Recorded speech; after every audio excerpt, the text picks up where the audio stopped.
On y pénètre comme dans une cathédrale, sur la pointe des pieds, pour ne pas froisser le gazon. Les jardins anglais ne sont pas un simple passe-temps, ils sont une religion. Et ceux qui les entretiennent, des fidèles, parfois un brin fanatiques.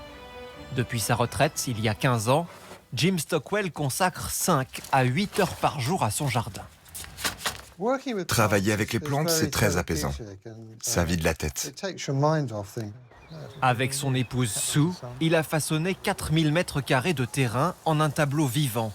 Des mares, un verger, des parterres de fleurs, dans l'esprit du jardin anglais qui laisse croire à un désordre charmant, mais savamment organisé.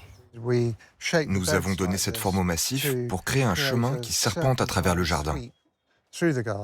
Le petit kiosque bleu, au fond, est pensé pour attirer l'œil au loin et accentuer la perspective. Jusqu'à la couleur de l'eau, tout est réfléchi. Il y a un colorant noir dans le bassin pour rendre l'eau sombre et ainsi créer des reflets. En se tenant ici, on voit la réflexion des arbres à la surface. Fiers de leur travail, ces retraités ouvrent souvent leurs portes aux visiteurs. Jim les accueille avec l'enthousiasme d'un guide touristique. Hello, welcome. Bonjour jeune homme, comment ça va? On ne s'attendait pas à ça. On passait juste par là et on a vu un panneau et ce qu'on découvre ici est tout simplement incroyable. Je visite beaucoup de jardins privés. Certains sont quelconques, mais celui-ci est vraiment bien. Son secret, des floraisons échelonnées, grâce auxquelles les Stockwell rivalisent avec les Windsor.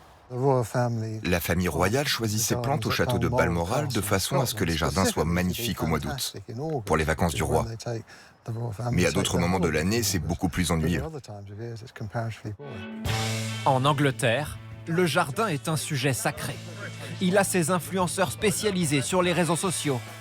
Cette année, mes choux rouges sont énormes. Ses émissions de télé en prime time.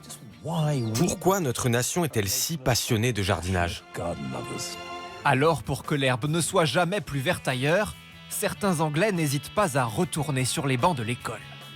Ce jour-là, ils sont une quarantaine, seulement des hommes, inscrits à une très sérieuse académie de la pelouse. Depuis la retraite, je m'intéresse particulièrement à mon gazon. J'ai beaucoup à apprendre, car je suis un novice et je suis en compétition avec mes voisins, alors je dois faire très attention. Avant la pratique, il y a beaucoup de théories. Sur une terre au pH faible, le sol ne va pas retenir les nutriments. Mais le clou de la formation, c'est l'essai des tondeuses à rouleaux. Des modèles qui permettent d'incliner les brins d'herbe pour créer de belles bandes à chaque passage. J'avais une tondeuse à rotor. Je veux en acheter une comme ça. Mais je dois demander à ma femme d'abord. J'ai 6 tondeuses. Je suis un drogué de la pelouse. J'en veux une parfaite, comme si elle était en plastique. Plus qu'une passion, la pelouse parfaite est un art chez les Anglais, mais aussi une récompense méritée après des siècles passés sous la pluie.